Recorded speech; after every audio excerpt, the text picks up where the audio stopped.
আচ্ছা, আপনাদের কাছে চ্যালেঞ্জ করলাম, অনেক রকম কথা কাটছাট করে লাগানো যায়। যেমন হাদিরে করলো যে ছেলেটা, সে ছেলেটার হলো ফয়সাল। ফয়সাল ফয়সাল করেছে হাদিরে, পরে ফয়সালের ছবি আর সাদিক কাইমির ছবি এক জায়গায় করে চা খাওয়ার দৃশ্য প্রকাশ করে আমাদের সম্মানিত রিজভী সাহেব বলতেছে সাদিক কাইমির সঙ্গে ফয়সালের বিরাট সম্পর্ক।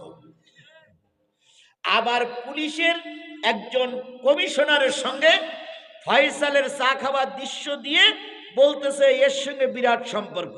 এবার শিবিরি ছেলেরা কি পাকারে ভাই, ঘন্টা কানের ভিতরে আই বলে একটা কি একটা ওদের একটা লিঙ্ক আছে, ওই আইটি যেয়ে এবার ওই ফয়সালের ছবি আর ওই কি বলে বিএনপির ওই রিজভির ছবি এক জায়গায় করে বলতেছে রিজভির সঙ্গে ফয়সাল চা খাচ্ছে। এইবার তারেক জিয়ার সঙ্গে এক জায়গায় করে বলতেছে ফয়সাল তারেক জিয়ার সঙ্গে চা খাচ্ছে। রিজভি তখন চিন্তা করলে তো মহাজালা, রিজভি বাধ্য হয়ে বলতেছে আমার ভুল হয়ে গেছে, আমি কথাটা ঠিক বলিনি। আমি কথাটা এই জন্যই বললাম, এর সঙ্গে ওর ছবি টানাইয়ে, ওর সঙ্গে এর ছবি লাগাইয়ে আই যোগ করে এত কিছু কন্ট্রোল করা যায়। বাংলাদেশের একজন বড় মাপের আলেম, বড় মাপের হুজুরের বক্তব্য আমারে শোনাও। তিনি বলেছে বাংলাদেশ জামাত ইসলামী জান্নাতের টিকিট বিক্রি করে, একটা ছবি আমারে দেখাও, যদি দেখাতে না পারো মিথ্যা কথা বললে আল্লাহর গজব নাজিল হবে, আল্লাহর গজব নাজিল হবে, আল্লাহর গজব নাজিল হবে। সুতরাং আমি যেটা বুঝাতে চাচ্ছিলাম, মরে মরে ছবি টানালি কি হবে? শিরক। ঘরের ভিতরে ছবি টানাই রাখলে কি হবে? শিরক। নবীর ছবি পর্যন্ত ঘরের ভিতরে টানাই রাখলে কি হবে? শিরক হবে। আল্লাহ বললেন তুমি যদি মুসলমান হও শিরক করতে, এই কথা বলেন, শিরক করতে, তাহলে শিরক আমরা করব না, শিরক যারা করে তাদের সঙ্গে আমরা থাকবো না, অন্যায় আমরা করব না, বাংলার জমিনে অন্যায় হতে দেব না। আল্লাহর কথা এখানে তেলাওয়াত হচ্ছে, আল্লাহর কথা না শুনে যারা বাড়ি গেলেন রাস্তার থেকে ফিরে আসুন, নতুবা বাড়ি যাবার আগে আল্লাহ মৃত্যু ঘটাই দিতে পারে, আর সেই মৃত্যুটা হবে জাহান্নামী মৃত্যু। দয়া করে রাস্তার থেকে ফিরে আসুন। আল্লাহ যদি মুসলমানের রক্ত আপনার শরীরে রেখে থাকে, আপনার বাপের বিয়ে আর মার বিয়ে যদি মৌলবি দিয়ে পড়াইনো হয়, আপনি বাড়ি যেতে পারবেন না। যদি আপনার জন্মের পরে কানে কোনো মৌলবি আযান দেয়, কোরআনের মাহফিল থেকে আপনি বাড়ি যেতে পারেন না, যারা যাচ্ছে তারা বাড়ি গিয়ে শুনবে ওর জন্মের পরে কানে আযান দেয়নি।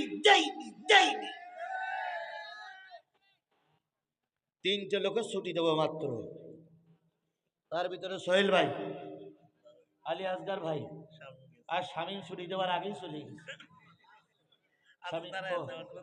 শামীম আছে। এই তিনটে লোকের ছুটি দেবো, কারণ ইনি একজন বড় দায়িত্বশীল। সোহেল ভাইয়ের অনেক রাস্তা, ছুটি দেবো। এর দেখা দেখে আর কারা কারা যাবেন হাত তোলেন তো, যান। সোহেল ভাই সোহেল যান। জি শুক্রিয়া। জি আলী আসগার ভাইকে ছুটি দিলাম। জি জি জি, মোবাইলে কথা হবে ইনশাআল্লাহ। দেখি 6,500 ও 6,500 আগে ঘোষণা গেছে, এই 500, আরে দুটাই বলতেছি। তাহলে আল্লাহ পাক বললেন ও নবী 10টা জিনিসের কথা মানুষকে বলে দাও। এবার আল্লাহ না, নবী নাই, আল্লাহ আছে এখন আমাদের কাছে। আল্লাহ বলতেছে আজিজুল ইসলাম যাও উল্লাহ পাড়াই, যে সেই 10টা জিনিস এই বিশাল প্রয়োজনের সময়, যে সময় দেশ দুই ভাগে বিভক্ত, এক ভাগ চাচ্ছে কোরআনের আইন প্রতিষ্ঠা হোক, আর এক ভাগ চাচ্ছে কোরআন যেন দেশে না থাকে, সেই সময় তুমি চলে যাও, যে জাতির সামনে এই কথাগুলো উত্থাপন করো, বলে দাও আমি সেই কথাগুলো উত্থাপন করছি। যে 10টা জিনিস তাওরাতে হারাম ছিল, জব্বুরে হারাম ছিল, ইঞ্জিলে হারাম ছিল, খ্রিস্টানদের জন্য হারাম, ইহুদিদের জন্য হারাম, নাসারাদের জন্য হারাম, মুসলমানদের জন্য হারাম। এই 10টা জিনিস জাতির কাছে তুমি বলে দাও, সেটা হলো আল্লাহ তুশরিকু বিহি শাইআ। প্রত্যেকটা জাতির কাছে আল্লাহ বলেছিলেন যদি নাজাত পেতে চাও শিরক করা যাবে না। তাহলে শিরক করা সকল মুসলমানদের জন্য কি?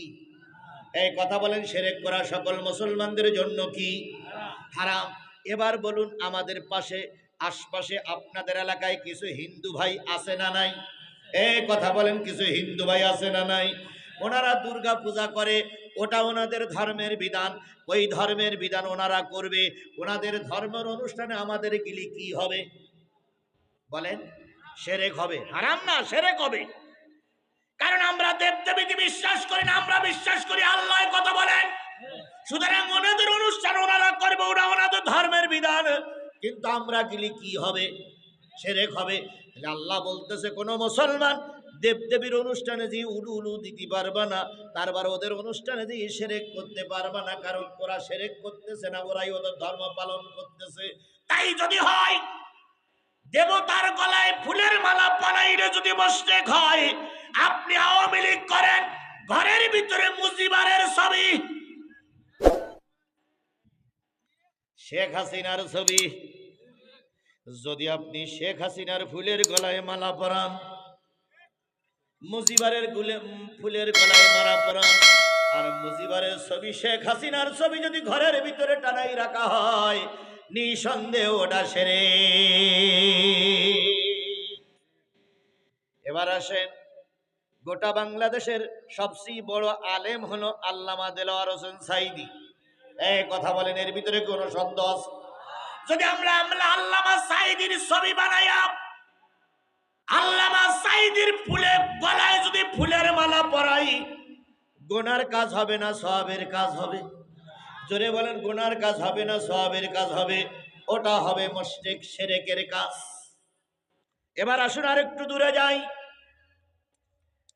আল্লাহ নবী, বিশ্ব নবী, নবিকুল শিরোমণি শ্রেষ্ঠ নবী তিনি, তার যদি একটা মমি তৈরি করে কিংবা একটা কাল্পনিক ছবি তৈরি করে, এত বড় দাড়ি করে, ভুরু করে, মোছ করে, তার গায়ে পাঞ্জাবি পরাই, পায়জামা পরাই যদি ঘরের ভিতরে টানাই রাখি, আর সাদা কাগজে লিখে দেয় ইনি হচ্ছেন হযরত মুহাম্মদ সাল্লাল্লাহু আলাইহি সাল্লাম, আর যদি নবীর গলায় কেউ মালা পরায়, নবীর গলায় যদি, নবীর গালে যদি সকাল বিকাল কেউ চুমো খায়, এটা কি সওয়াবের কাজ না শিরকের কাজ?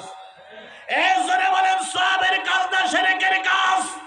এবার আসুন, একটা দল ক্ষমতায় প্রায় চলে গেছে, 290টা আসন, এখান থেকে 3 মাস আগে সব বাজেট হয়েই গেছে।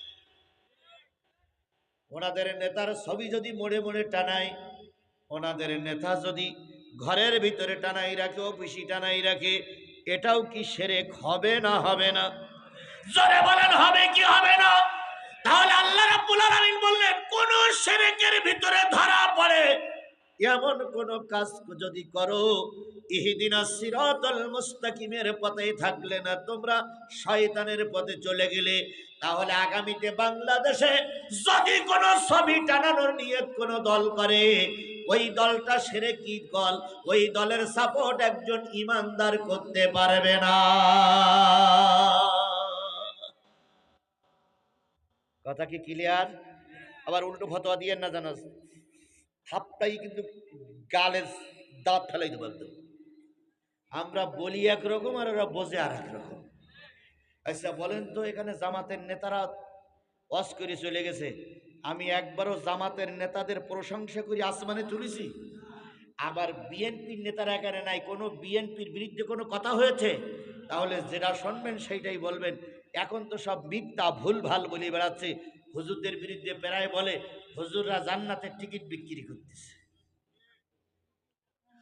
এরকম কথা বলা লোক আমার সমাজে আছে না নাই? এই কথা বলেন, আছে না নাই? আর যেই ব্যক্তি শুনে মুখস্থ করি পড়ে, ওটার নাম কি? পাঠ। যেমন অনেকে কোরআন শরীফ পড়তে পারে না, বাংলা পড়তে পারে না, আত্মাইয়াতু পড়ে শোনায়, ওটা কিন্তু পড়া না, ওটা হলো পাঠ। কারণ একজনের কাছ থেকে শুনে আর একজনকে বলে, এটারে বলে পাঠ করা। আল্লাহর নবীকে পাঠ করতে বললেন, পড়তে বললেন না, কারণ আমার নবী লিখতেও পারতেন না, পড়তেও পারতেন না। তাই নবীকে বলা হলো পাঠ করে শোনাও। কি পাঠ করে শোনাবা? মা হাররামা রাব্বুকুম আলাইকুম, যেটা তোমাদের জন্য আল্লাহ হারাম করেছেন, অতীতের সব মুসলমানদের জন্য হারাম করেছিলেন। তাওরাতে হারাম করেছিলেন, জব্বুরে হারাম করেছিলেন, ইঞ্জিলে হারাম করেছিলেন। সেই 10টা জিনিস আল্লাহ পাক কোরআনেও হারাম করে দিলেন। এইগুলো তোমরা মানুষের কাছে, ওগো নবী, এইগুলো সাহাবীদের কাছে পড়ে পড়ে শোনাও। তার মানে এখন নবী নাই। আল্লাহ বলতে সাজিদুল ইসলাম, সাতক্ষীরার থেকে চলে যাও, সিরাজগঞ্জের উল্লাপাড়ার গোপীনাথপুরি চলে যাও, আর এইগুলো পড়ি পড়ি পাঠ করি করি শোনাও। যেটা তাওরাতে হারাম ছিল, জব্বুরে হারাম ছিল, ইঞ্জিলি হারাম ছিল, বর্তমান কোরআনেও আল্লাহ হারাম করে দিলেন। এই 10টা জিনিস তুমি উল্লাপাড়ার মুসলমানদেরকে শুনাইয়া দাও। তাহলে আমি পাঠ করতেছি না, আমার কথা নয়, স্বয়ং কার কথা?